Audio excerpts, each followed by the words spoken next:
Hello, folks. Welcome to Between Awesome and Disaster. This is your host, Will Carey. I hope you're doing well.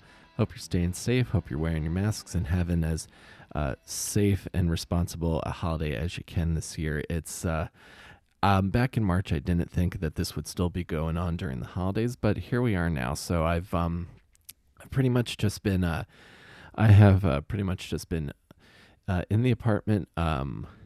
Working, podcasting, spending time with my life.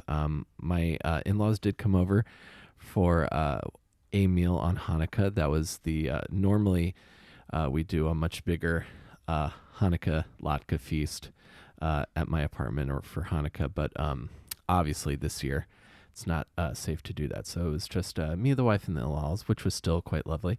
I will also say, if we're gonna have lots of recommendations for you on the show today, but I will say I don't talk a ton of movies on this podcast, but I did watch The Prom on Netflix. I had not seen the Broadway musical version of The Prom, but I did go back and listen to the soundtrack. And if you haven't, if you like musicals and you haven't seen The Prom yet, you should definitely check that out. I thought the music and score were incredible.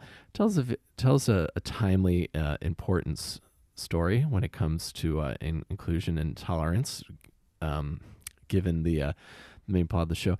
And I gotta say, for the movie version, a lot of people were critical of James Corden, but I found his take on the character very, very charming, and I thought it worked very well for me personally.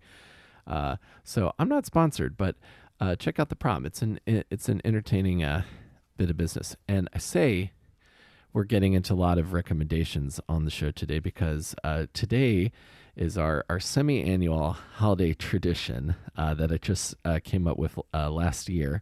So it's only the second year running, but I feel like I'm going to continue doing this.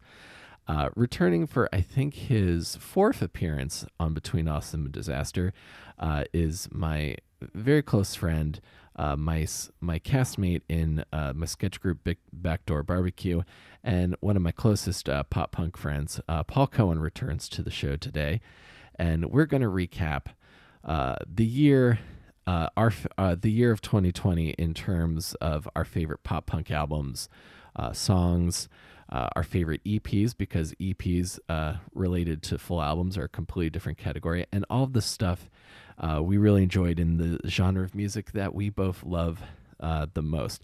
In addition to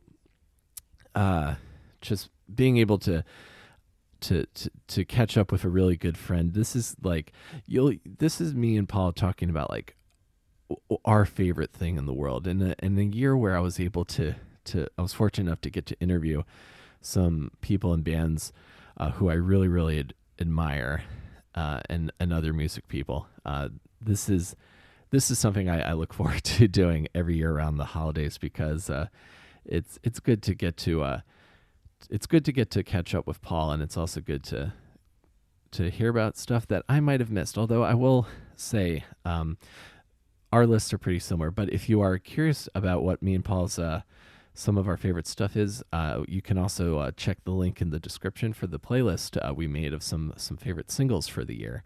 And I appreciate you guys being here. I hope we recorded this right before Hanukkah started, and this is coming out the week of Christmas. So this is our holiday tradition Paul and I are sharing with you as we discuss our favorite pop punk of the year 2020.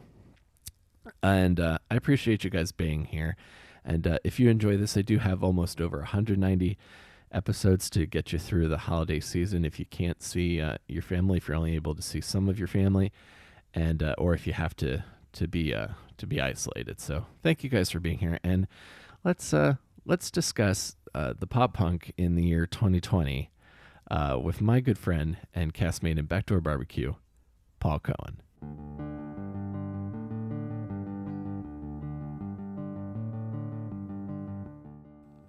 I always, given that this is a relatively new tradition that I've decided that I'm going to do on this podcast, Paul, I always really look forward to it because this is like one of the conversations I look forward to each year is doing this. And didn't we did this back in March at the beginning of the shutdown too, I think. Yeah, well, I don't know exactly what we talked about, but I assume it just ended up on this topic anyway. But You're right, because I guess this is, in my head, this is like the fourth time we've done it. But you're 100% right. This is the second time. But I was telling people, I'm like, I'm doing it. It's an annual tradition, and Hmm. everyone's like, "How long have you been doing it?" And I'm like, "I don't know, a while." And you're right, twice. Yeah, because you did like your proper like between awesome and disaster interview where we talk about like your life and stuff. Then we did Mhm. a Christmas. Then we did one around Christmas last year. We did one in March because we were like all adjusting to the quarantine and the pandemic, and now we're doing one the night before Hanukkah. Yes. Oh, it is. It is the night before Hanukkah. Very famous Hanukkah Eve. As everyone, Yes, the when it is someone, my Hanukkah album is delayed again. Will, thanks pandemic. oh, I'm sorry, man. Um, it's written. We did scratch tracks for it, and the last 2 years something has happened in either November or December. Well, this year something happened all year, but Yeah. 2021's my year, and I want to record it. I'm going to give you an early look, and hopefully I'll make the list. Oh, please do because Yeah. like one of the things I miss the most about doing our backdoor barbecue shows is when you would do like a funny pop punk song. Like you're a really good songwriter, man. Oh, thanks. Well, that's where the idea was born out of it. So if you're listening, at one show, I was always like, man, other than Adam Sandler, like every band I listen to puts out a Christmas EP, even when like members of the band are Jewish, I feel like. And I'm like, why hasn't someone just made a fun Hanukkah album? So that's my goal. I agree, and especially because I feel like punk has a pretty like rich Jewish tradition. Like they're like Fat Mike's real name is Mike Berkowitz. I'm pretty sure Yeah. that's a Jewish last name. And like Weren't whenever some of the Ramones, I think, Jewish? Could be making that up, but I think so. I think Joey was, yeah. Mhm. So I feel like there's definitely a precedent for this project, 100%, and and in a really strange, bizarre year, there was still just a lot of. Well, first off, like this is like the best year the podcast has ever had, so I'm very torn on that. Like while the world is crumbling, I've just interviewed Will Carey from 2007's iPod.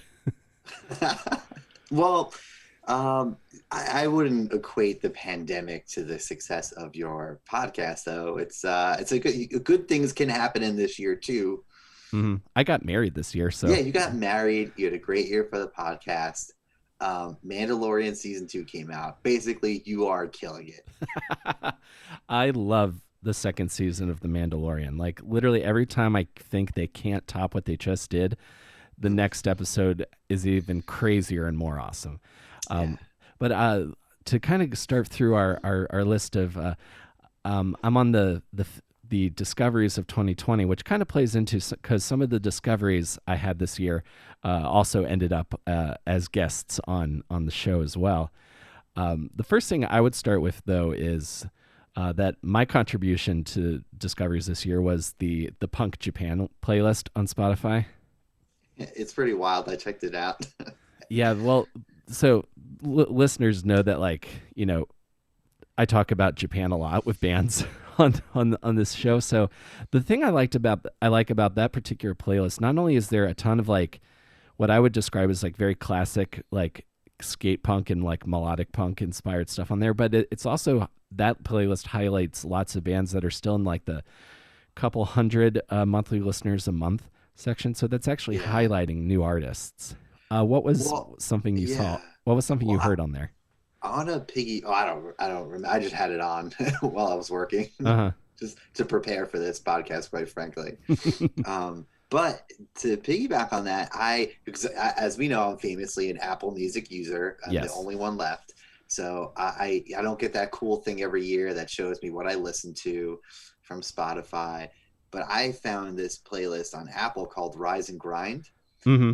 and it has a lot of either punk or pop punk bands, and I found some of these bands for me just because I sift through that because I know it's gonna be all stuff I like. So Mm-hmm. the idea of these playlists, once again highlighting new artists, is really cool. Yeah, because that is, and we've talked about this before. That's the new equivalent of reading the CD booklet and finding out what bands the band is thanking. That's like the new equivalent of that. it makes me really happy because it's like a new way to find that's easy, right, and accessible. And I do believe that there are going to be a ton of people who are getting into bands that I've known forever through those playlists. I hope, I think right? so too. Talking to when I was talking to Pat from the Light Years, and he was also the guitarist on the No Pressure EP. And he brought up one of the bands that his band toured with in Japan, and I was very excited to be like, I know that band and I love them. So I like people talk about Street like cred, that gave you street cred, like right there on that on so the podcast. so much street cred. I felt so proud of myself. Like I didn't like all of the stuff that like the cool like hardcore kids like. I didn't get into Earth Crisis until this year, but I know like pop punk in Japan. That's like my claim to fame. And then you also introduced me to one of my newest favorite projects from Nick from Hit the Lights, his project Thief Club. I was so excited when you were like, Nick is coming on the podcast. I don't know Nick. I say Nick like I know him, but I was Right. so excited because I love Hit the Lights. And I actually like Hit the Lights better when Nick became the singer on the second album. Mm-hmm. They were really kind of blowing up at first, and then they came in with Skip School Starts Fight, which I think is my favorite Hit the Lights album. Mm-hmm. I love Nick's voice, and when I first heard Thief Club, I was like, this is awesome. It's like a continuation of Hit the Lights from a certain point where they left off. I was so excited. It was one of my favorite episodes because I'm really into the band, and that was awesome. I'm so glad you like them. And it was fun for you because they put out an EP this year, but they also had another album you can go back and find. Yeah, that album was incredible. My favorite song on that album, I think, is "Follow You" because it has a lot of that That's very good. like, it has lots of that like very like chunky kind of heavy, easy core kind of riffing. Yeah, I like my heavy a lot, and it's just the same way you could describe it. Yeah, So it's good. that's a good one. Also, I also love the lyrics of "Follow You" because I love songs that reference like streets in the singer's hometown, and that one's Yeah, big. And "Follow You" is big for that. I love as we've learned in comedy, specifics are funny, and they're also great in songs. They're memorable in songs. Oh, absolutely. Like you just get those like catchy like Tumblr quote or like bumper sticker kind of phrases Mm. that just stick in your head. Like I love when I'm listening to a song and a line just hits me like right in the feelings, you know. Oh, all the feelings. Oh man, I'm so glad you like Thief Club. I love Um, it, dude. And he can do and because it's like he can do stuff that is very familiar sounding and he also has the ability to like expand and experiment. yeah, I feel like it's his little. Yeah, it sounds great. You could tell he's having fun with it. That's like my biggest takeaway from that. He'll do slower songs, faster songs, heavier songs, sort of experimental songs, covers. Like it just feels like he's like, whatever I want to do, I'll get it and do it. Exactly. There's no like expectation of I have to do my main band sounds a certain way, so I have to do that. But then also what he was telling me is that there's no like it's I'm not gonna say it's less collaborative, but you know if you are giving yourself the freedom to make all the decisions and you're the main guy, you can do things that maybe you wouldn't normally do in your main project, Mhm. which Yeah, I I think think he is pretty talked about cool. like the pros and cons on it. Yeah, that was a really great episode to me. Just because I'm a big fan. I mean, I listed that under my uh, discoveries of 20. I don't even know if that's a discovery, but I actually wrote Will's impressive list of guests on his podcast. Which that really like warmed my heart, man. I'm not trying to. I don't want to turn this whole episode into to me stroking my own ego, but that But was you're really gonna. that was No, really I'm just nice kidding. of that. Yeah. Be, But because no, you're like one of my like closest friends like in the world, dude. And the fact that I can do something that you like genuinely dig and you're not just saying it like because you're my friend. impressed. Yeah. Look, I've listened to plenty of my friends' podcasts out there. And with yours, I'm generally like, oh, it's awesome. I can't wait to see. I wrote some. I mean, these are some bands that I've been listening to forever. I mean, Chris from Less Than Jake was so cool because that was one of the first. Losing Streak was one of the first albums I ever got. I mean, Will Yeah. from Cartel. You had Nick on. You had Chris from Punchline, and the last show I ever played with my band, we opened for Punchline, and he filmed us doing something because he used to have this like MySpace show or something like that. Mm-hmm. So he was such a cool, fun guy. The Bowling for Soup episode was great. A lot of my friends, like you probably know him from backdoor shows like Lily, Giannoni, and Mm-hmm. Chris Aurelio. They always go see him. I always tell them next time. Now it's pandemic. The SR-71 episode was great with Mitch. Yeah, that was a Uh, dream come true. and then you had some, you know, old friends of mine, you know, the very funny Ronnie Pascal and the legendary Stormageddon, Matt Yeah. Storm, who I grew up Yep. with watching WWE in my friend Neil's basement when I was 14 years old. Yep. Yeah. True Just story. Yeah. We it's used to bet on the pay-per-views. oh that's funny. We used to Like, bet on something that was predetermined. yeah. Well, you could So probably great. maybe you were guessing like, oh, I think the writers want to go this direction. They're going to start giving the well. I remember when I realized, oh well, they're probably not gonna. He's probably not gonna lose the title on Raw. That's when I started to be like, oh, okay, okay. When it came to wrestling, but I really appreciate the kind words, man. That really means a lot to hear you Oh, say that great. I'm I did glad so that many you're, you know, episodes that you were yeah. into. At one point in time, I would be one of the highest, you know, one of the most listened episodes, but I think I would assume I'm falling off on that. But hey, I'm a fighter. You are, man, and I feel like you are a perennial favorite here on the podcast because, as I've said before, when people listen to us talk about this, I feel like they can feel the enthusiasm, and you and I think. And I think some like metal fans could stand to be more like us. We are genuinely excited for new bands and for new music. We're not like, Mhm. oh, pop punk stopped being good in 2003, you know. That's such a misconception because when I talk to people who are like, "What's pop punk?" I'm gonna lead with the bands that they'll know. I'm gonna be like, "It's bands like Blink 182, Newfound Glory, Yellow Card," because they'll be like, "Oh, I remember them from MTV, you know, 15, 20 years ago, or Mm-hmm. was it 20 years ago?" No, yeah, maybe for some of these. But I guess what 2005, 2003 era was huge for these bands.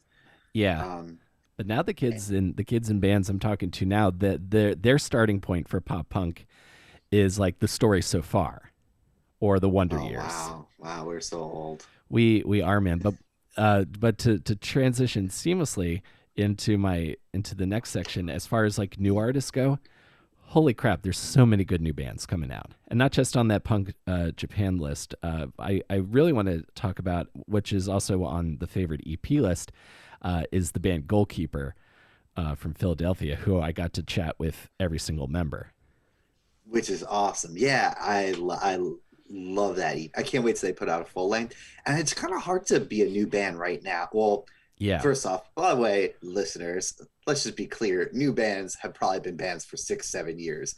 It's just at the point where we're finding them and they're putting out more official EPs and albums, right? yeah, It was like when MTV used to have New Band Week, and it was a band that's like on their third major length album, like third major album, but it's yeah, just their first exactly. single.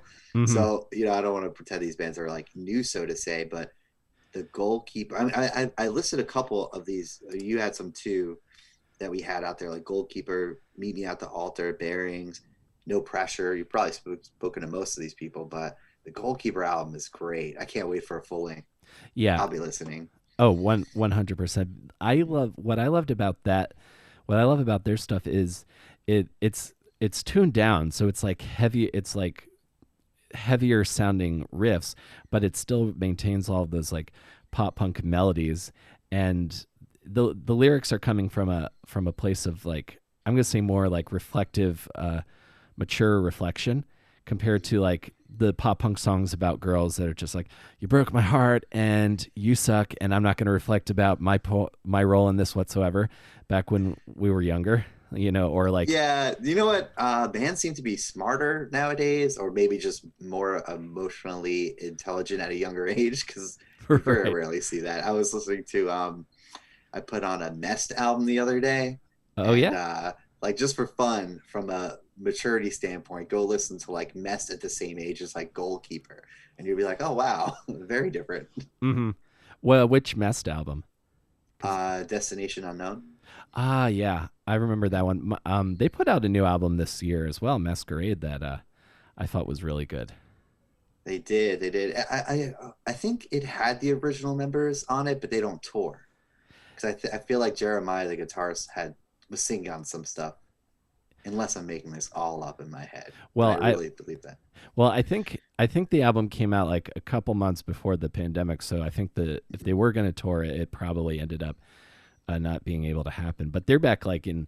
I was listening to him on the Punk Rock MBA podcast, and he's like, they're back in like the DIY world, so it's like Tony is like managing everything. Um, but Yeah. talking about so yes, if you're listening to this, check out Goalkeeper's Life in Slow Motion EP. You will enjoy it if you I like. also, yeah, I made a mistake when I listed the EPs too. Meet Me at the Altar was 2019, but like I didn't know them, so to me it's new 2020. Exactly, and they qualify because they put out a well, they signed to Fueled by Ramen this year, which is Yeah. how I heard of them, and they put out a single called Garden, which is it reminds me like the guitar riffs are all very much in that like in that Fueled by Ramen era kind of like crunchy pop punk. Yeah, but sounds new and fresh.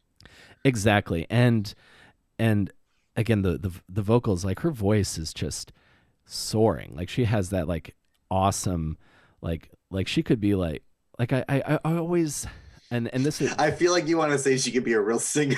I am kind of I am kind of saying that It's okay, you could say it. I I hate I always said that about like Fall Out Boy and Paramore at one point. I'm like, what I really mean is if that voice was on a pop song, it wouldn't sound out of place.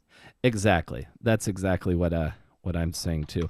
And and not to I hope this doesn't make the conversation uncomfortable, but for years I have been saying there needs to be there need to be more women in pop punk, and there needs to be more More diversity. yeah, more I think we diversity. talked about this last year too. Yeah, I think we did probably. And judging by the list, you kind of got your wish, I think, in a It's way. fine. It's finally happening. They're supposed to Meet Me at the Altar are supposed to tour with Hot Mulligan next year. Ooh, that'd be. I would go to that if you want to go. Yeah, if shows are happening, I would love to be there because they have a New York date. I think they were playing Gramercy. Mm-hmm. Yeah, it's gonna be interesting. I have no idea what's gonna happen. I'm pretty much all bets are off. Um, I'm personally like kind of like let me get a vaccine and start my life again, as long as the doctors say it's cool. But we'll see. I don't know what they're gonna do with venues. I don't know either. And you can continue to have shows outside, and this is something I've been thinking a lot. Also, this particular style of music, like there are certain genres I feel like you could have people like stand and be socially distanced, like like more acoustic stuff Not this one. or stand Yeah. shows.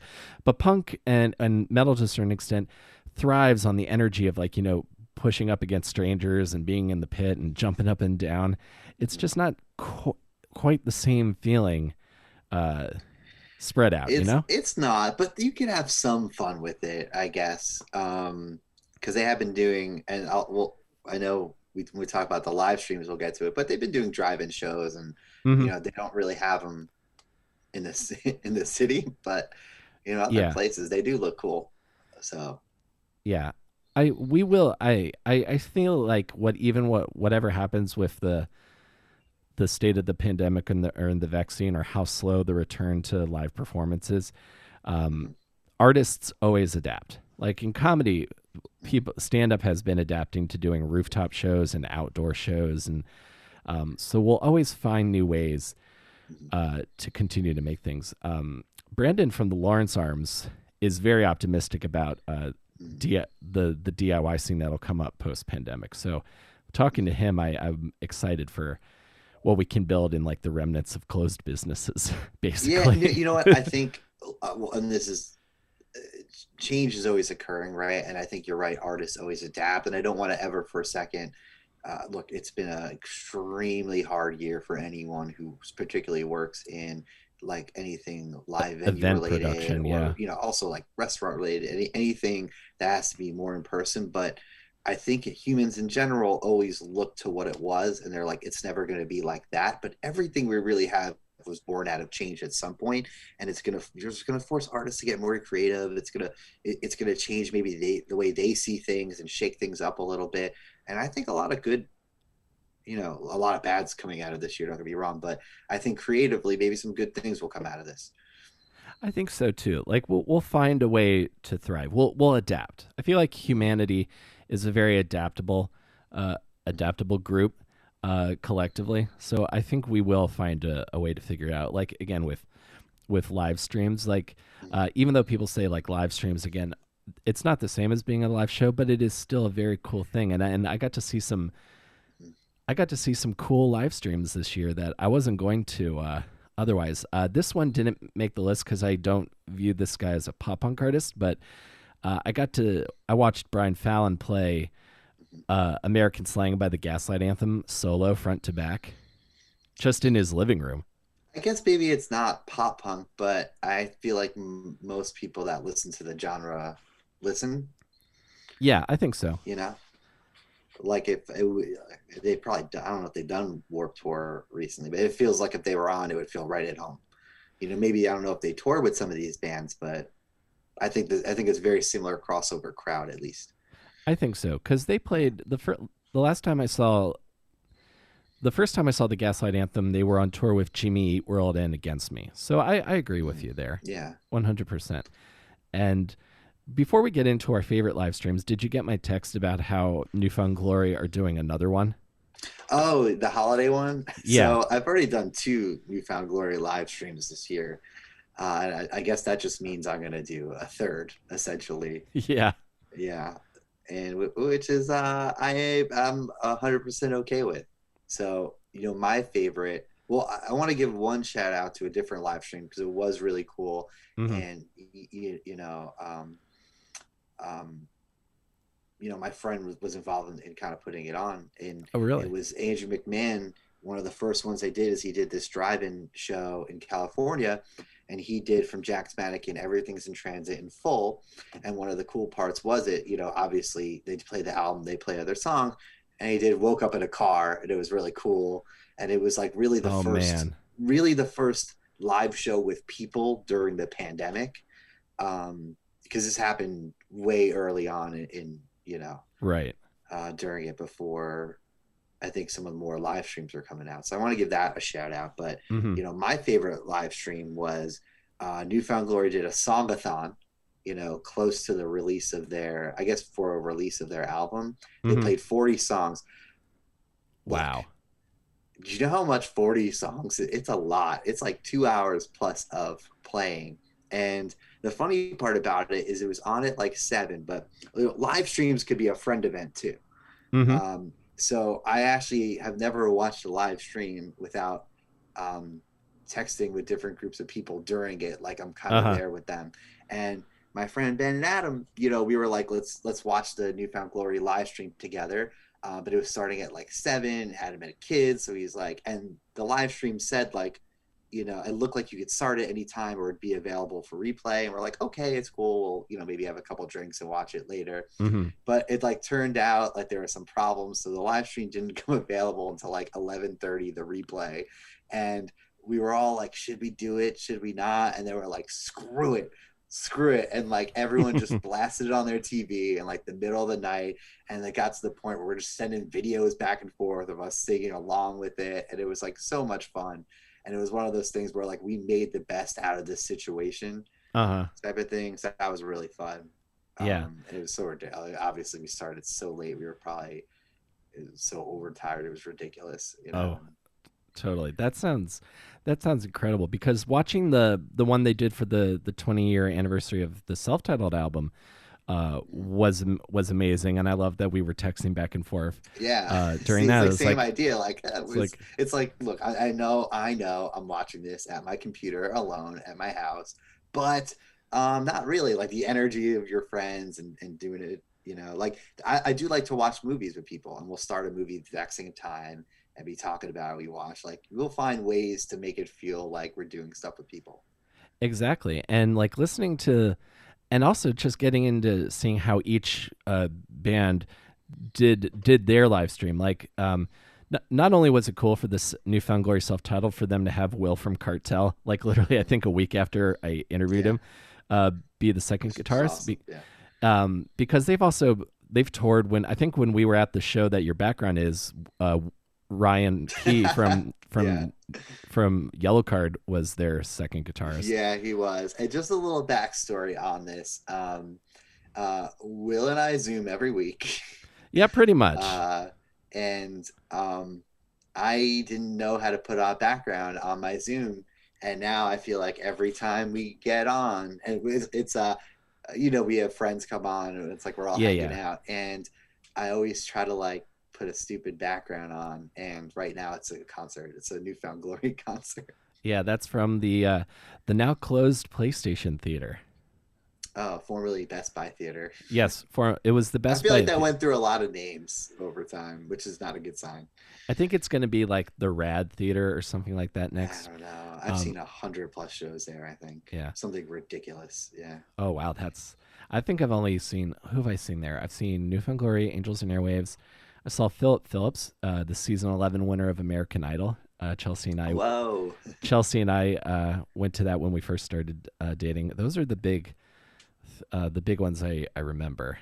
Yeah. If, My friend Ben used to be the box office manager there, and I would uh, get into a lot of shows. But sometimes I just go see something stupid. Like I feel like one time I went with a friend and we saw like a Grateful Dead cover band. I would never go see that. I feel like one time I saw like a hip hop album release that I never go to. One mhm. time I saw a DJ set from, I forget what their name is, something Pandas or something like that. It was like, I don't know why I'm here. I don't belong here, but it's cool.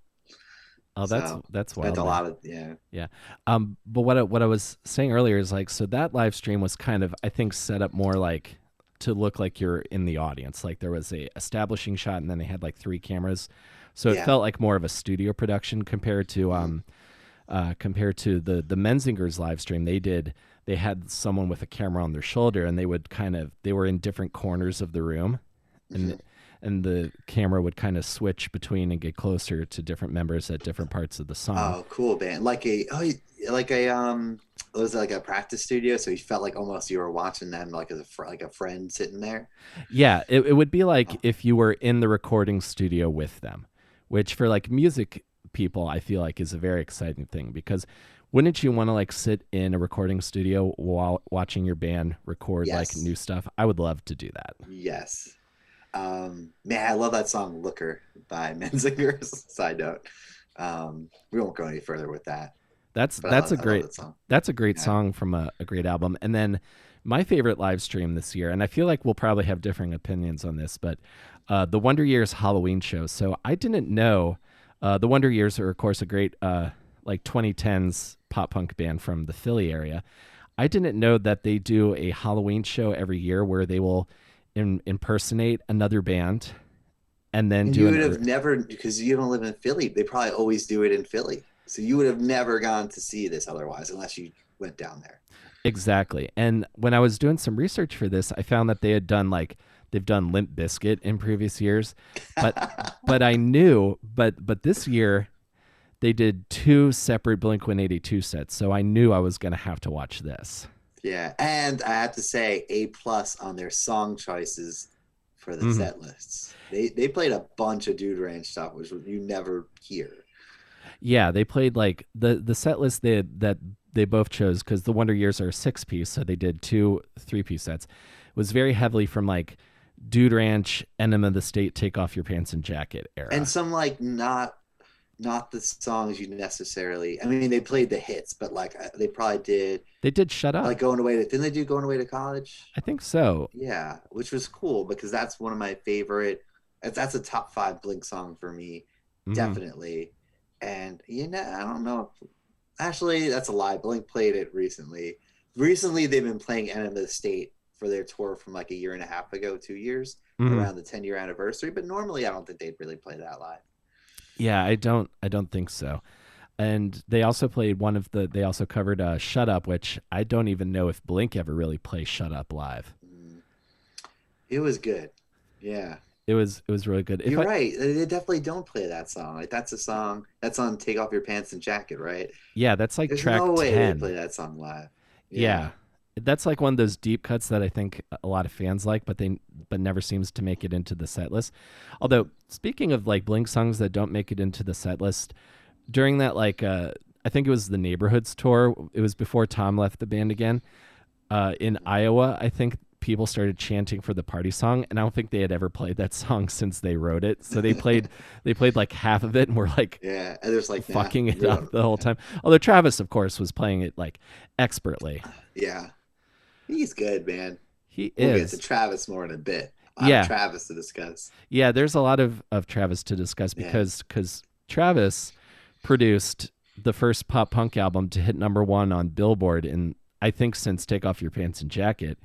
Um, he produced Tickets to My Downfall, the a pop punk album made by the rapper Machine Gun Kelly. I I would mean, did love to. we? Yeah. Do Yeah, we just dive in now and talk Machine Gun Kelly? I feel I like we're at that point. I mean I But I I think do so. have an axe to grind with the Wonder Years though. Before we go, Oh, okay, sure. Is it because there were gaps in between the sets? no, um, I'm a very big fan of the Wonder Years albums. Mm-hmm. Uh, but I feel like some of my favorite albums are older, so they play less of those songs live now. But I understand that, you know. But my axe to grind is I thought it'd be cool to order the Wonder Years hoodie that looked like the Blink 182 pill, Oh but yeah. I've yet to receive it. And I realized that was in Halloween, so like over, it's been a long. I got a notification that it shipped though, like a day ago. Oh, But that's still, good. that's like 6 weeks to ship. So Well, it might have been during because of the pandemic and the whole and the election. My my yeah, shirt my shirt I came yeah. recently also. Yeah, I think the same thing happened because I ordered a Newfound Glory shirt for maybe the self-titled one. It was the same. It took a while. Mm-hmm. But I think also I think their bands are also doing everything on their own. So I think if they put the merch on their site, I don't even know if they've made the merch yet. I think that they see what kind the orders look like, then go out, put the order in, print everything, and then it's like being mailed out for warehouses, probably by hand. It's not going through any sort of more formal distribution, I would assume. That's what I would So assume as well. And then there's also because you have to take pandemic precautions so that everyone mhm. can be done safely. So I'm there's kidding, Wonder Years. We cool. do we want to get into Machine Gun Kelly now? Yeah, yeah. So when we were talking about it, I was Machine Gun Kelly's pop punk album debuting at number one. But my comment was, I think Machine Gun Kelly had the best 2020 of anyone. I don't disagree with you Yeah, because not only does he put out an incredible record that gets a lot of attention, it's extremely commercially successful, and he gets to work with one of his like probably one of his favorite people of all time, and he dates Megan Fox. And you yeah, and you're saying he was in King of Staten Island too? yeah. He had a small role in that, but he does a lot of. He was in another movie with Pete Davidson, but that may have been. I don't know if it was released this year. It may have been released the end of last year, but he's kind of got a budding acting career on top of it. Oh, the Motley Crue movie, The Dirt.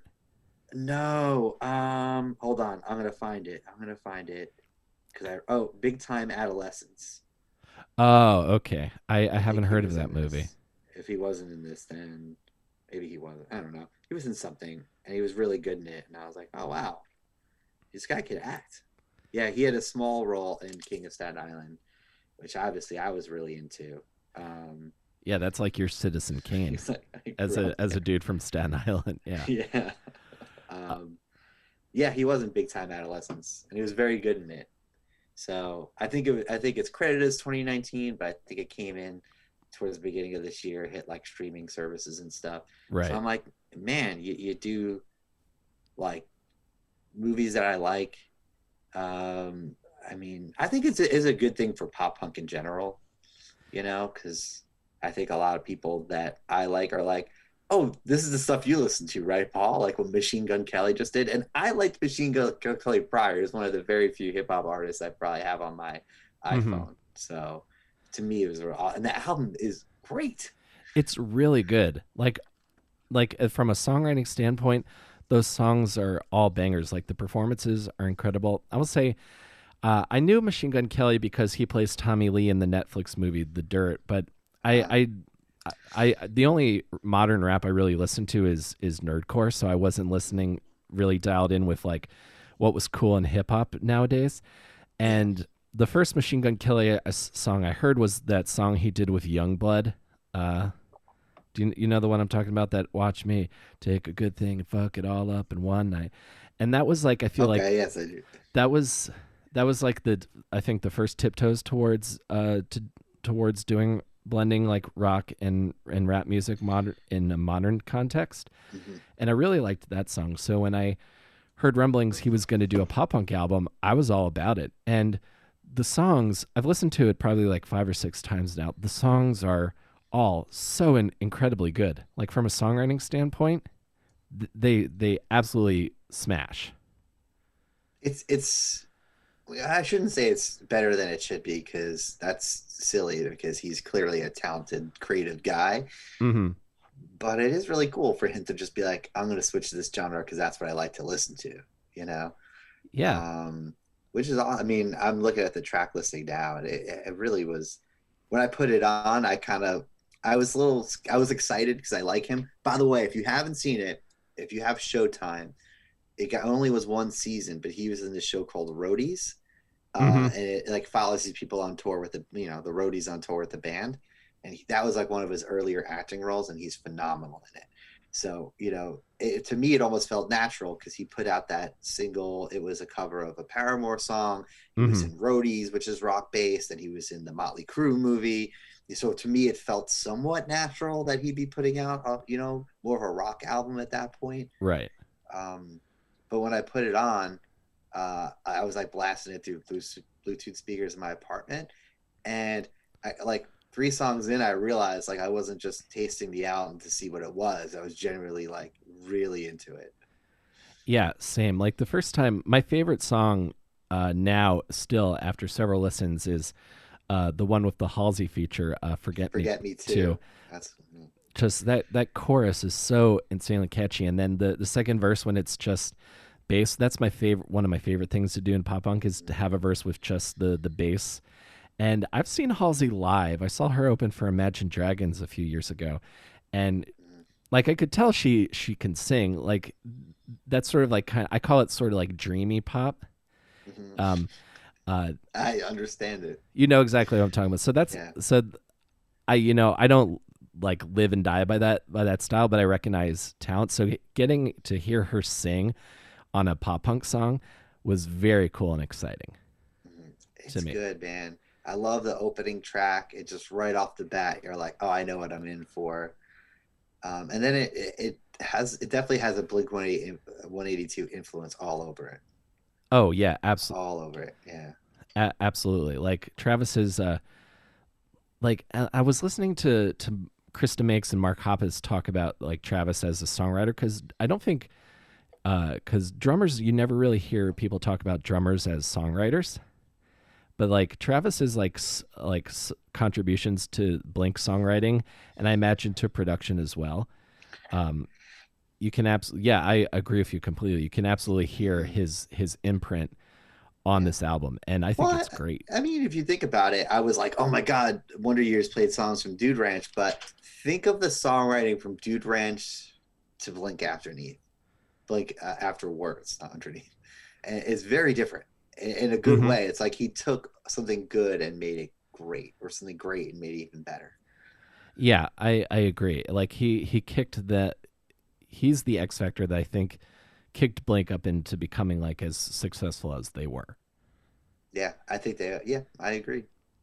Yeah, We're and still like talking about Blink. we still are. We're talking about that album that's over 20 years old, and I agree with you. I feel like Travis is really doing a lot as far as making it cool for rap fans to be into to rock music and for rock fans to be into rap music because he will play and work with everybody. Like, didn't he play on Old Town Road? He did. Yeah. Right. So he played on And he's this. been doing this forever. Like, what was that song? Like Bad Boys for Life, old like Sean Combs Oh yeah, song. we ain't Like, go. Yeah, Yeah, So he this was is nothing new. He was doing that from years ago. yeah. Um he's so he's like so incredibly important I think for bridging those two worlds. And I agree with you. I feel like this album becoming so popular will get a lot of people interested in pop punk, and then they'll go back and try to find like all the stuff that we grew up on and all the stuff we like now. Hmm. So It's good. Plus, yeah, it's cool that something we listened to made number one yeah, on the man. charts by, if you had asked me 4 years ago, like, hey, Machine Gun Kelly is going to put out a pop punk album, it's going to go number one. I'm like, what? No, I wouldn't have thought so. Me neither. I I would have been wrong. Well, here's something else I wanna ask you. As far as other, who are some other artists that you think could jump into like scene music, like pop punk or post hardcore or like emo, and make a really good album? Oh, wow, that's hard. Can you have given this me before?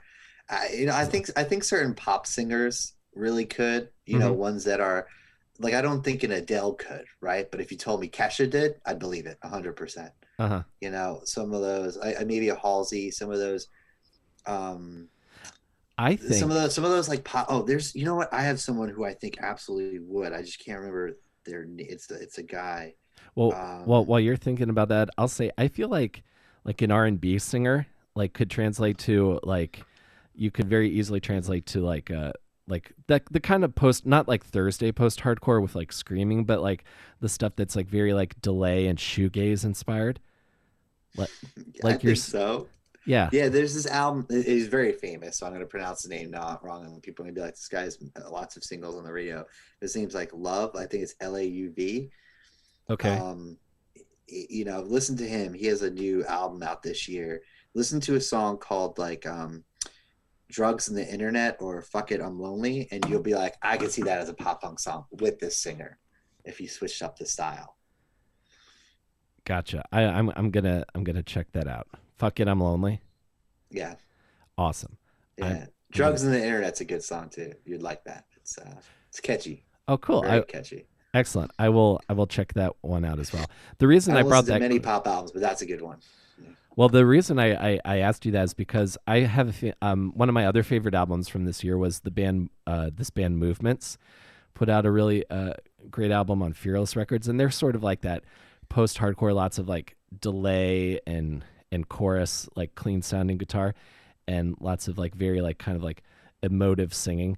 So I imagine like if you could get Mary J. Blige in a room with like a rock band like that, I think you could create something that people will genuinely be very confused and Yeah, I mean, I think at intrigued some by. point, if you're talented, you're talented, and yeah, if you put the right people around it, it would be cool. It would be fun to hear something else. Well, remember Newfound Glory did that cover album and they did that song "Stay" and Lisa Loeb sang on like her own cover of the Yeah, song. I remember that. Yeah, so I'm like, I guess it could work. I absolutely think it could. Um, to go over to our singles playlist, and I think you are much better about putting together a great playlist, which Uh, I'll make this playlist in Spotify so that people can hear what we're talking about. yeah, because there are gonna be some bands that we don't touch on or anything that had awesome songs or. Yeah. Blink also put out a single this year. There have been there's been talk of a new EP uh that it hasn't come out yet, so I'm imagining it might be sometime late this year, but we did get a new Blink 182 single Mhm. in the form of a song called Quarantine, which It was is fun. yeah, which is I feel like it's like it's like a Dude Ranch era like punk rock kind of song. A little more aggressive than maybe the newer stuff, I would say.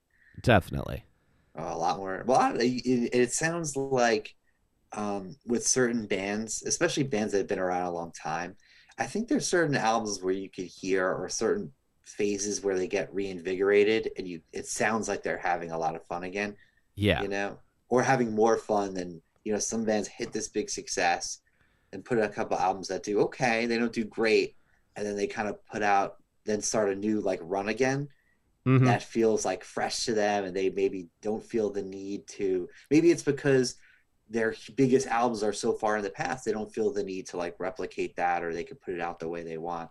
But there's a freshness to it, and I feel that with the Applink song. Yeah, I agree. Like there's uh there is a we're gonna do we haven't done this kind of thing in a while, and we're gonna make this kind of like super fast. And this is also, I feel like, their most like directly political song they've ever done. Yeah, I mean, other than the party song and Or pathetic and shut up. and voyeur. Yeah, Um, well, definitely Voyeur. Well, well, Voyeur, can you do that today? you probably couldn't write that song Yeah. today. You'd have to do it, phrase it slightly differently. I do have a fun bit of trivia about quarantine. I was watching Mark on Instagram Live, and somebody asked him uh, about doing press in Germany, because one of the lines in the song is, "I'd rather do press in Germany," and apparently German press is they ask kind of very blunt, hurtful questions. So they say so they Please give me a taste of what you imagine. so they might ask something like, "Yes, Mister Hoppus, why does everybody say that your new stuff is not as good as your old stuff?" Or it's or like, So the questions people really want to ask. right, like the kind of things that I guess most music journalists could felt like you couldn't ask without getting the art, without making them like storm out of the interview. Yeah. They ask those kinds of questions. And now I'm drawing even more I'm drawing even more crazy Uh, segues. I feel like my segues on this podcast are real. I'm really hitting a peak. But Motion City Soundtrack put out a new song this year, which is apparently an older song from a Mark Hoppus produced session. oh, I didn't know that. I actually didn't realize they put out that song until I saw your playlist, to be honest. What did you think of it? I think it's a really good song. It's good. Yeah. I don't think it's my favorite Motion City song. Hmm. I wish it was a little like peppier, because I think that's more of the stuff I like for them. But I'll be honest, anytime you give me a new Motion City song, and man, we were talking a lot about one of their albums this year, how it was like very under, like some of their stuff is extremely underrated. And if you Hmm. go back and listen to it, you're like, oh my God, like this album is great. Um, Commit This to Memory, I was talking to someone about. A lot of people will swear that's like their favorite album. And I was like, oh, like I remember really liking it a long time ago, but give it a listen. It's really good. Hmm.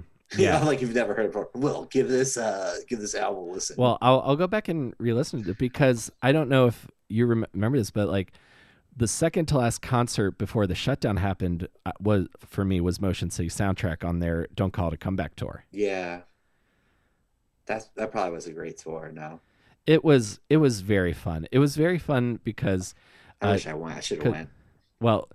my memory of that, not only was it a great set list, and the opening band, the Sideways, were very, very good. My memory of that show is that I was with a bunch of like dudes my age, so we're all in our 30s, and we're all like being timing with how much we're gonna jump and how much we're gonna mosh at certain times, because we all have work the next day. For me, zero.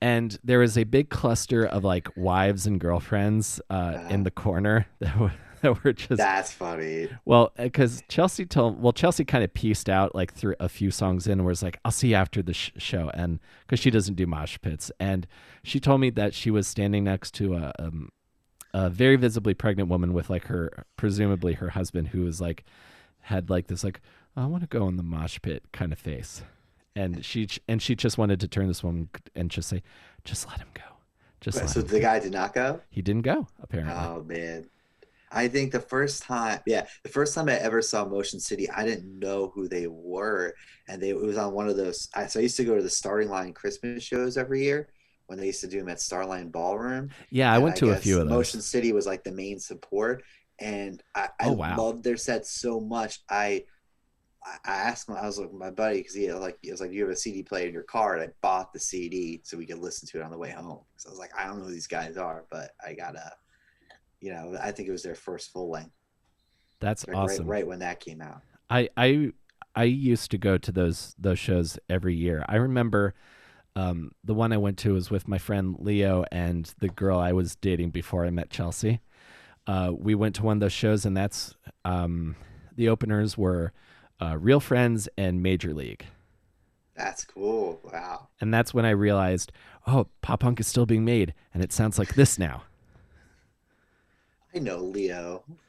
Yeah, Leo Quinn, who was also another Another guest. pandemic guest, Yeah. and my former bandmate. Let's. I am.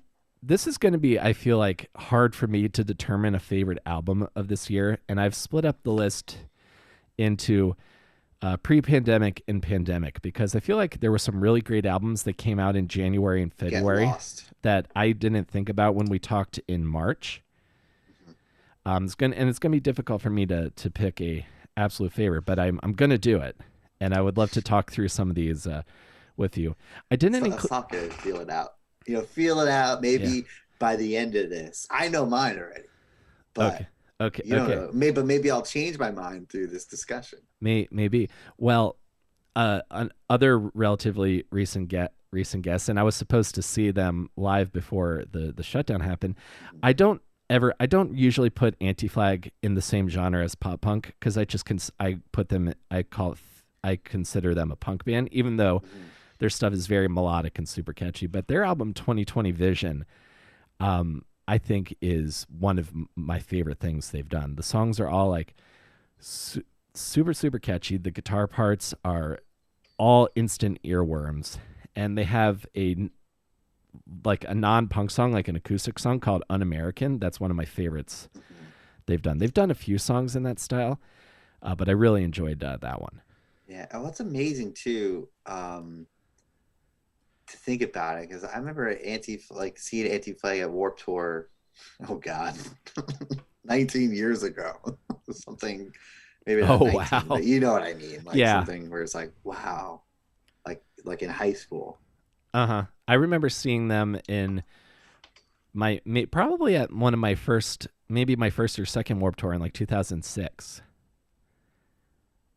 I feel like they would do it every other year. They were one of those, that there was like 40 bands, and basically every other year they would do it. They were in that large batch of bands. Yeah, I agree with you. Yeah, I mean, one album that I want to highlight, because I think it got lost for me, was the new Hot Mulligan album, You'll Be Fine.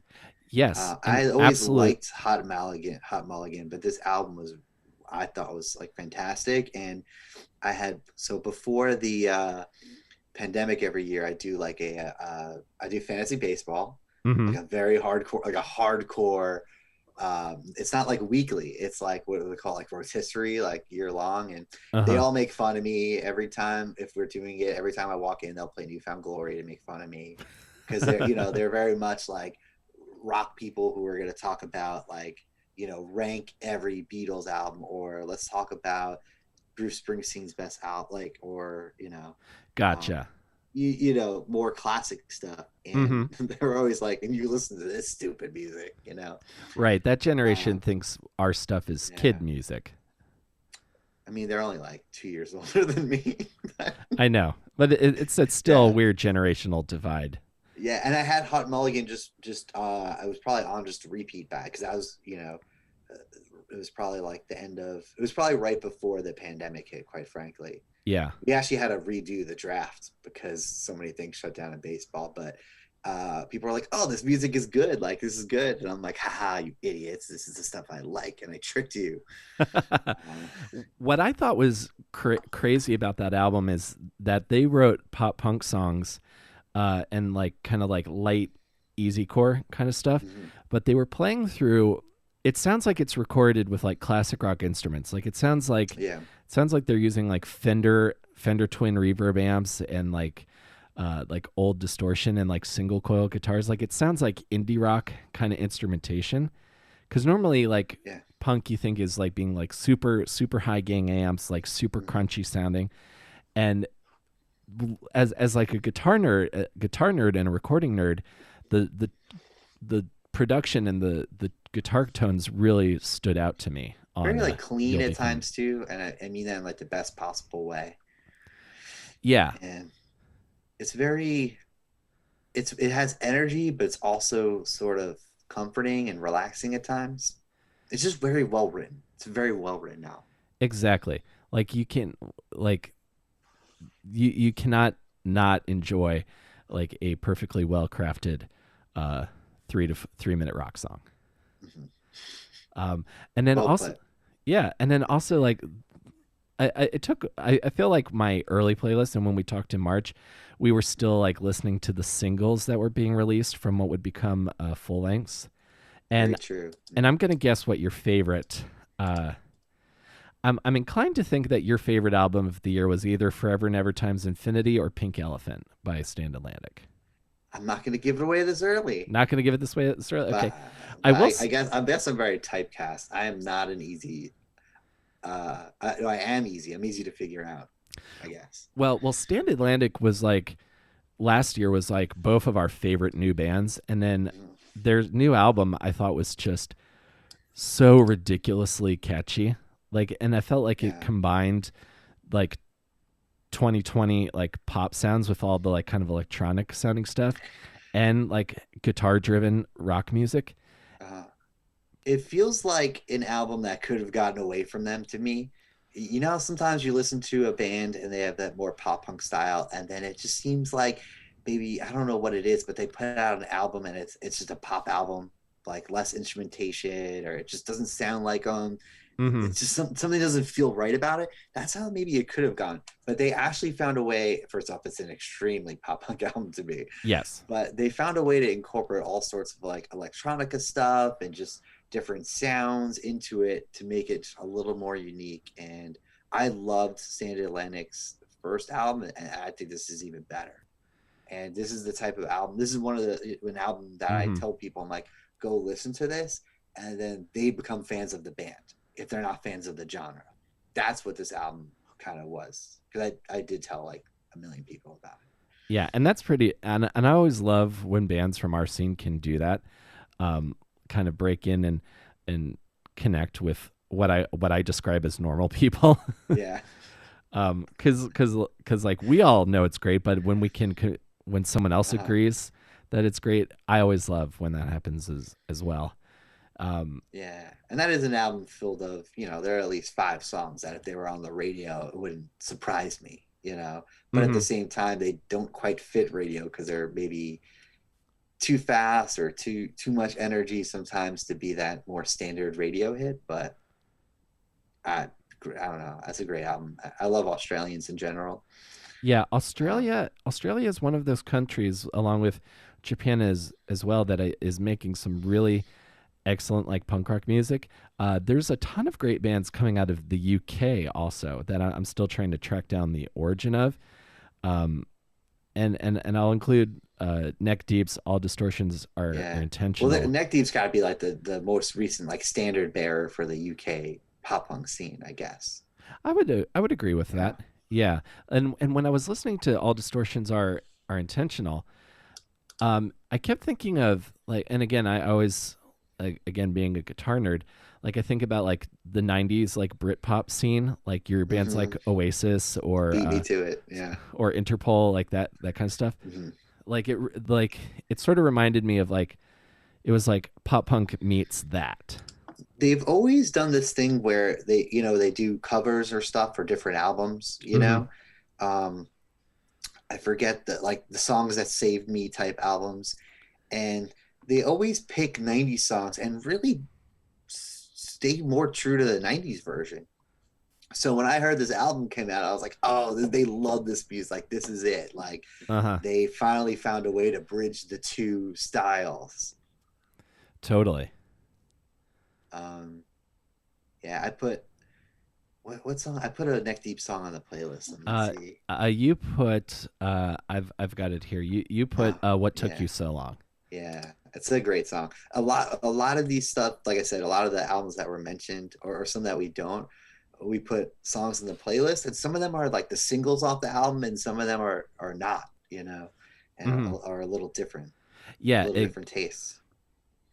exactly. Like it's always good when you can find like when the whole album is good, and instead of just the singles. Like I feel like that's the case for most of the stuff I discovered this year. Is like I loved everything about it. It wasn't like an occasion of like there was like one really great song and then a lot of filler like you would find back in the day.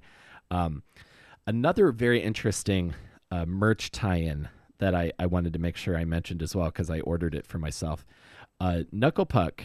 Not only did they put out, not only is 2020 a great record, but they also put out an overdrive pedal called the 2020 Overdrive. Oh, that's made for you. Yes, Like made for you. 100%. And I pre-ordered it. I have another admission similar to Motion City soundtrack. I had I love like Copacetic's one of my favorite albums. Like I love Knuckle Puck. I didn't realize this album came out. Like I missed it. Uh huh. And so when we put this list together, our lists were so similar because Will and I, you guys think this is the fourth time we're doing on this podcast, and you guys are like, you guys are still talking about this. We talk about this all the time. All the time. So most of these albums is we're sharing with each other. And I feel like I just dropped the ball on the new Knuckle Puck album. So I listened to it like 3 times today. But yeah, it's great. And I cannot wait to get this overdrive pedal because I think it's gonna because again, like the way I describe Knuckle Puck to people is if Newfound Glory are like this quintessential summer pop punk band, I call Knuckle Puck like the quintessential fall weather pop punk band. yeah, I knew exactly where you're going with that. Have you ever seen them live? They're really good live. I've never seen them live, but I really, really want to. Yeah, I saw them open up for when Mayday Parade did a lesson in romantics in full. Like Knuckle Puck was the main support. Oh wow. They just have this like angst and energy. No one quite sounds like Knuckle Puck at all. I agree. Yeah, like even amongst the 2010 pop punk, I'll say class. Like when I think of like the story so far, like they I think stand out as well. Like there's a certain immediacy to all of their music. Like yeah, a certain urgency too. Sometimes to their songs. I love their singer's voice. He could sing melodically, but in such a great aggressive tone, which is like if you could do it right, it's my favorite way to do it. mm-hmm. And yeah, I need so far so good. So I really like it so far, but I need to I was actually like mad at myself. I was like, oh, how did I not, because usually I check Apple for like, new music from your artists. Mm-hmm. And and we did talk about their singles before. So otherwise, I'm sure one of us, you would have sent me the album, like, dude, it's out, because we talked about like RSVP and like stuff like that. I don't know. My brain's in pandemic land. It happens. Well, I had never heard of Seconds Late. You put their song My Girl on the playlist. I've got to go and listen to that whole album now. Mm-hmm. Another great band from the UK. I also missed the new record from Seaway, which I was very thankful for you to go to let me know about. Yeah. And the State Champs EP. Seaway. I love Seaway. Oh yeah. Their last couple albums are really good. I think they're like one of those fly under the radar bands, and I'm kind of surprised isn't bigger. Mm-hmm. Because quite frankly, every album they have just so many kind of bangers. I don't know if is that the term the kids are using. They have so many songs that you're just like, oh, this is like an awesome summery song. But mm-hmm. I think I added it to the playlist. I tried to pick songs, but I think I added Big Vibe by Seaway. I did. That song, if that was on the radio today, like I would buy that as a big radio hit. Yeah. But that album is like they matured slightly. But they're still themselves. Oh no, I could definitely see that. Listening to it, it sounded like and this is something I think their sometimes tour mates Bearings do, is they kind of grab everything that they like from everything they listen to, and it all kind of comes together in their songs. I think you would really enjoy Bearings' new album, Hello, It's You. So if you like... I'm on my computer. I'm just going to I'm going to download it now. Perfect. Because if you like Seaway, I think you'll like them as well. Um, Probably, and I was thinking really, really hard about what like my favorite album of the year was, but one that really stands out to me, and it was also because a song from it was my most played song on Spotify this year. I think "Wake Up Sunshine" by All Time Low is my favorite thing they've done in a long time. A long time. We've we definitely talked about All Time Low on last year's podcast, right? I think I kind Uh, of trashed them a little for the studio re-recorded album of Nothing Personal. I think that I And think that as we did know, come the up. big all the All Time Low guys are listening right now, so I apologize. Right. And then we talked about them again in March, and this was very early pandemic, so it's another one, kind of like Hot Mulligan, where I don't know, my life this year seems to be in like two compartments, Hmm. and this one it must have came out very early. I feel like it came. I don't even know. I think it came out early on in the pandemic, but I'll look up the uh, exact date. I'm pretty sure it came out like March or April because I remember because there was lots of talk about like albums being delayed, and I think they just still wanted to have something out uh, for their people. I unfortunately was not able to see any of their live streams they did this summer because I think they did them in the same studio that Newfound Glory did theirs in Nashville, I guess. oh, But yeah, they you know what I think one problem with the live streams are is I think eh, if I'm not all over social media of some of these people, I kind of miss them, because I'm probably not on any of their mailing lists or anything like that.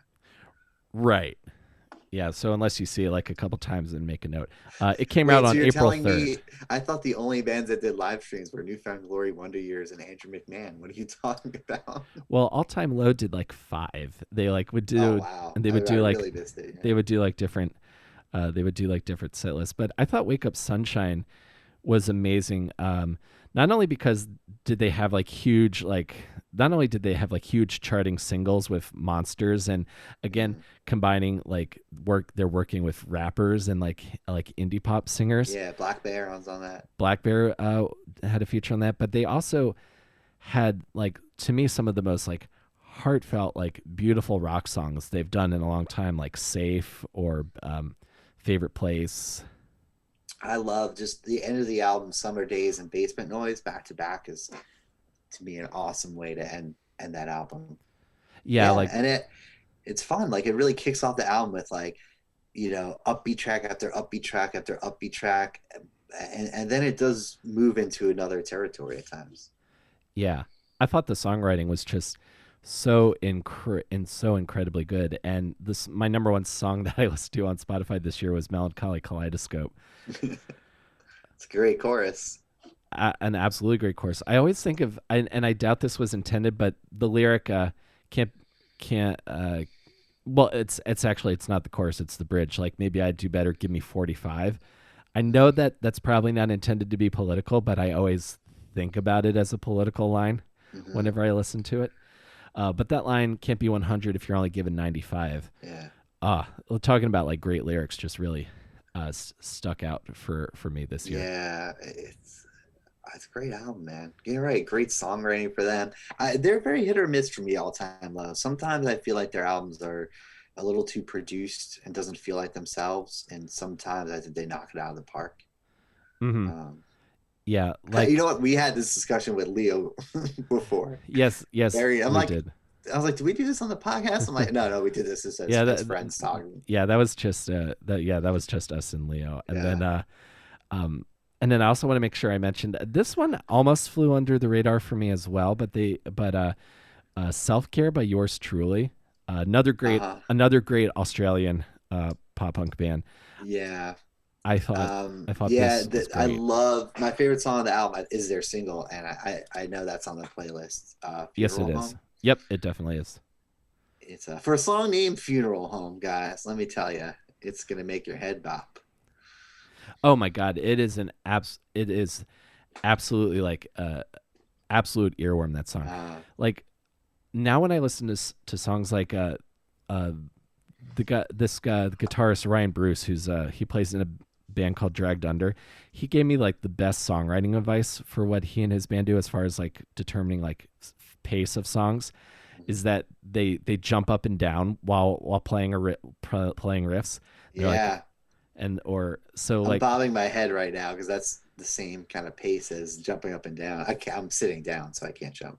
yeah. So now when I listen to songs, I always imagine, I always bounce my head, or I will jump bounce in my chair, and I'm like, oh, okay. This works. You did it. Yeah, I thought that was a brilliant bit. And then one other album that came out this year that I feel like more people should know about is Skeleton Coast by Chicago's The Lawrence Arms, um, which I feel. First off, I would call them more of like a punk band because they Yeah, a have been little on. more, especially like it reminds me of like early 2000s more punk, but not like maybe a little lighter than like Anti-Flag, but still in that vein. Kind of like Kind of, yeah. like and all of their stuff I always find very anthemic. And when I was talking to Brendan, the bassist and vocalist, an interesting band that came up that I don't think people talk about their history in the punk world enough uh, was the Goo Goo Dolls. Because the Goo Goo Dolls, from They like, were like a punk band. they were a punk band for a number of years. Like their first album is like a hardcore punk album, and then they came into more of that like replacements, like college rock art kind Yeah. of sound. And then after Iris, they've been more like acoustic, like pop rock or AOR. Yeah. Have you listened? What was their really big album? I think it had like Name on it, and I Uh, think that song had some. Wasn't there a song called like Down, which was like pretty rocky? oh, there was Long Way Way Down. Down. Yeah, that's from A Boy Named Goo. That's Yeah, I think that was their biggest album. I think. I had when I was in a band, or maybe it wasn't a boy. I don't know. But when I was in a band, um, the lead singer Dave, he did like he would be like check out this like Goo Goo Dolls, and he would like send something over, and it would always be like better. Um, like he sent me this out, and this is a long time ago, guys, but he'd be like, check out this song. It was like Big Machine from Goo Goo Dolls from their 2002 record. I'd be like, this is mhm. really good. I'm trying to think what their biggest songs were. Goo Goo Well, Dolls. Iris, I guess, right? Yeah, Iris was pretty big, and then Slide, and then Here's Gone, Sympathy, Come to Mm. Me from one of their more recent records. And the Goo Goo Dolls actually put out a kind of a pretty fun Christmas album a few weeks ago. Oh, oh, but let's do it at the same time because everyone wants to hear us sing "Long Way Down." Long Long way way down. down. That's all I know. So Paul, so let's to kind of get our top recommendations for the year. What would you say? I'll say this. What was your favorite pop punk EP of the year? What was your favorite Mm, album? okay, let me go through. Oh, we didn't really even go into the EPs. Um, my favorite EP of the year. This is a tough one. Actually, there's really six good ones on my list right here. Yeah, I you think have my some. favorite EP is Goalkeeper, which is brought about Life in Slow Motion. I think that was my favorite EP. But I also want to like there were some cool ones, like two of mine on my list. I don't know if they're more acoustic or one offs, but um, everyone knows I love Grayscale. But they did this. It's just a 3 song EP, but it's like so cool. It's like they just Hmm. took 3 songs and stripped them down to acoustic and brought in like trombones and people playing different percussion instruments. It's really cool. I would check it out. And Yeah, I listened to that yeah, today, and I really really liked it because you've mentioned Grayscale to me, and I've still had not yeah. really listened to them, and I Uh, really loved those 3 songs from that really EP. mean my 2019 album of the year pick, Nella Vita by Grayscale? Yes, I am very sorry that I have not given that a spin yet, but I will now. Yeah. No. And another kind of shout out is this was originals, but it was like an acoustic EP, but the new State Champs album is awesome. Hmm. And you'll appreciate this because we kind of talked about like bridging the gap between hip hop and pop punk, but there's a song on State Champs. I think it's the first song on the album, but it features a saxophone solo by this guy called Saxel Rose. Um, Great name. and he is this amazing saxophonist, and he is basically plays on I feel like really hip hop albums and pop punk albums, and goes out and it plays live with people too. Mm-hmm.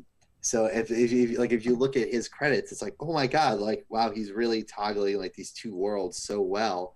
But that's a really great EP. I know I threw a State Champ song on the playlist. You did. You put Yeah. their song. Let's see. I'm gonna find it. The Uh, recipe.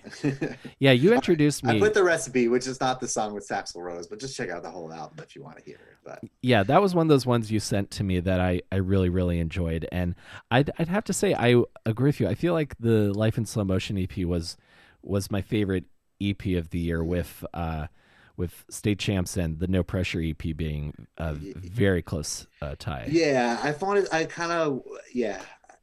The Goalkeeper's an EP where I'm like, oh man, this feels like I almost wish it was a full length. Like it feels like it could be a full length. The production's phenomenal, the Hmm. songwriting's great, but really everything's good. Like I love Thief Club. We've talked about that. I love Grayscale. I love State Champs. Yeah. I love Story So Far, which No Pressure is the singer.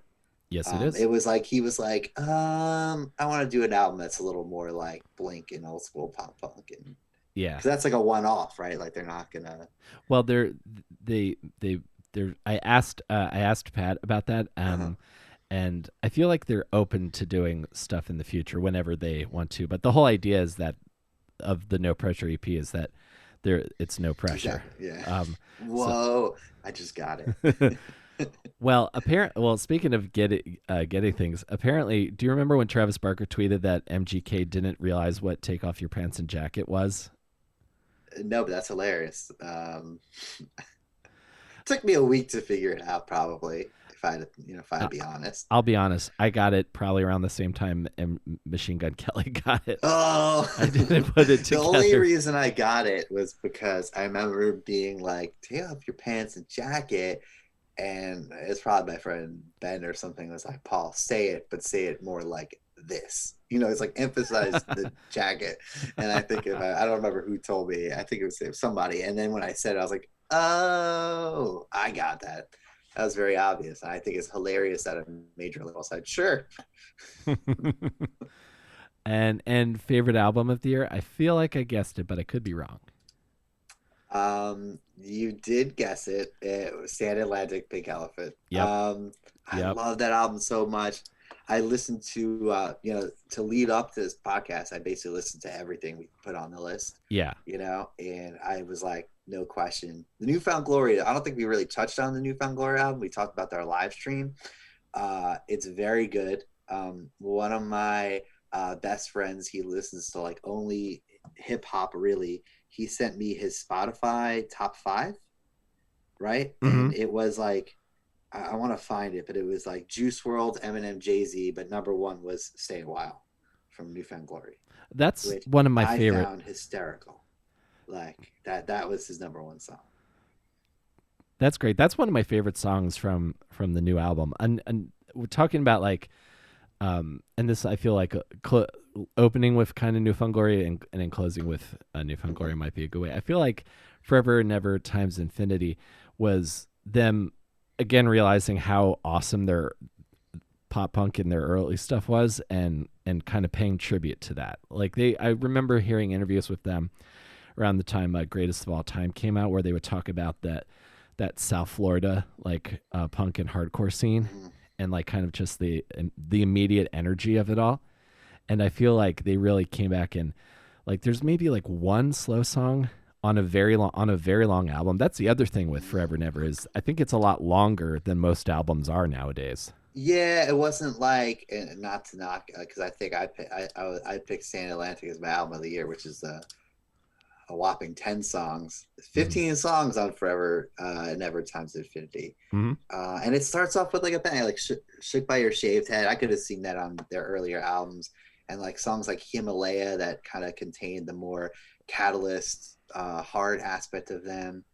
And then the best part about the album, too, is I think when it gets to the back end, where you're like, okay, what is this? It hits songs like Trophy and Scarier Than Jason Voorhees and Birthday Song that are just Hmm. brimming with energy, and that's the back end of the album. Yeah. So Yeah, they give you a little break in the middle, and then you go out hard, so that like I feel like in a few years when we're watching them play this full through, like we'll be like thrashing mosh, and then yeah, you have a brief cool down, then you go hard thrash mosh, and then you're yeah, exhausted, then you go out, you walk out onto the street, and you're like let's go to Dwayne Reed and get a Gatorade. yeah. Well, well, I will say this: they played 40 songs with a very short break, I feel like a 10-minute break in there, in the middle, but. So I have a. They always say like we'll play until like we're like We're out. we're out. But what was yours? Wait, can I try to guess yours? Sure. I'll guess two, so it builds up suspense. Okay. Um, I think it's either all time low or neck deep. You are close. I'll say Neck Deep's probably like my third one, but all time low. I think I really thought about it, and I was like, Uh, I think just so all time low is it? yeah, Wake Up Sunshine's was my favorite this year. I'll say Knuckle Puck's probably number two, but Uh, we not do know each other. yeah, not to say like one is like radically better, but yeah, just Mhm. something about the songs on Wake Up Sunshine, the ones that hit like really hit for me.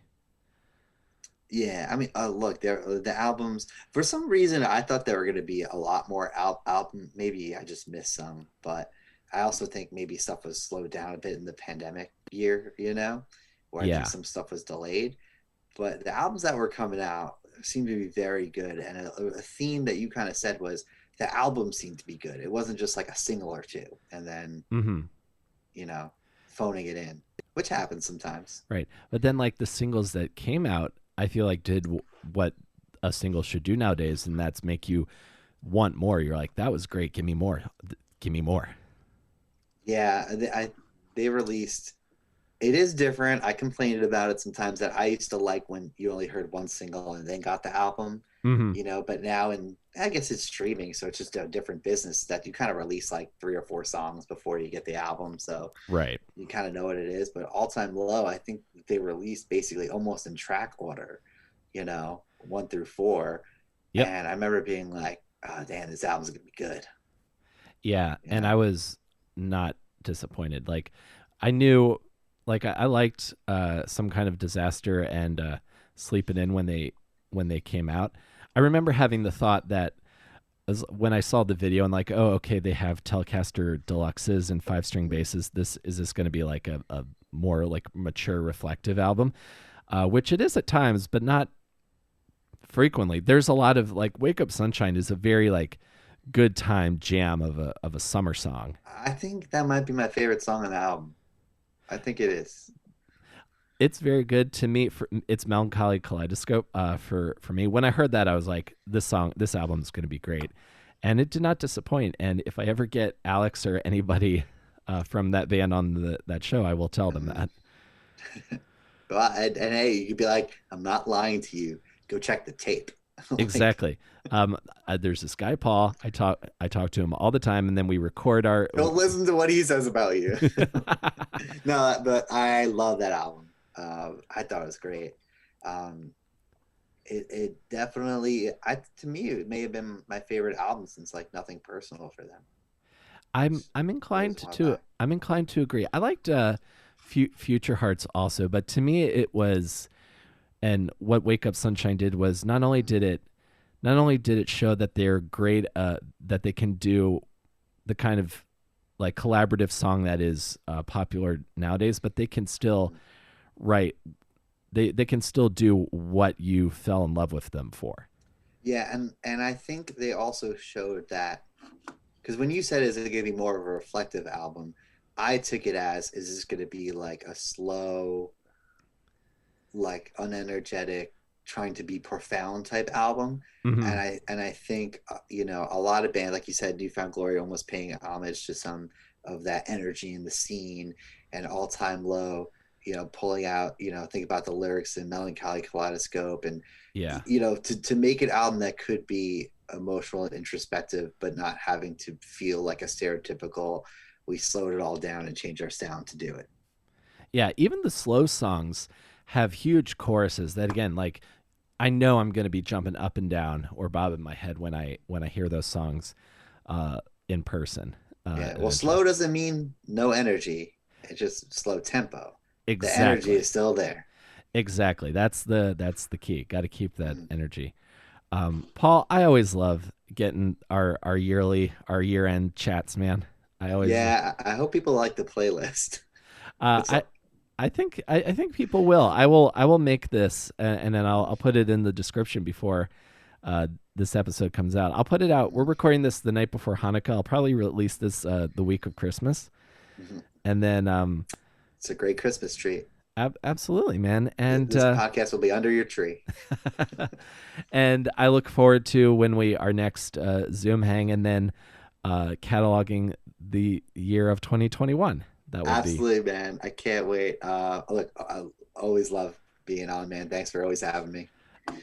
absolutely, man. I always love getting to chat about music with you, man. And have a great holiday. And I'm sure I'll talk to you soon before the end of the new year. I'm sure we'll talk. Yeah. All right, man. All right, man. Talk to you Have a good later. one. Peace.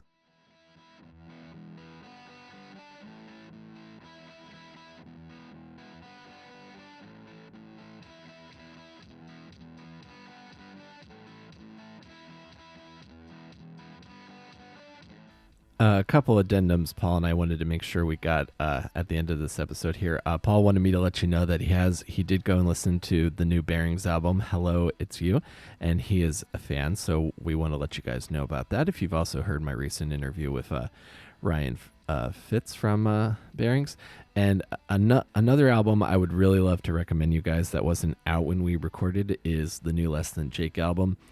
Silver Linings is one of my favorite albums that they've done. It ranks right up there in the top 5 for me, along with Anthem and Hello Rockview. And I'm being serious when I say that. And also, Paul and I had completely missed that Goldfinger put out a new album called Never Look Back. So definitely make sure you listen to that as well. And thank you guys again for being here, not just for this episode, but for this entire weird, strange year that I've been able to continue to that I've been making this podcast. I really appreciate you guys being here, and thank you, Paul, for getting to for taking time to chat with me. As always, it's always great to talk pop punk with my buddy Paul. Check the link in the description for our playlist for this year with some of our favorite songs, as well as check out all of the albums and EPs that we discussed in the episode.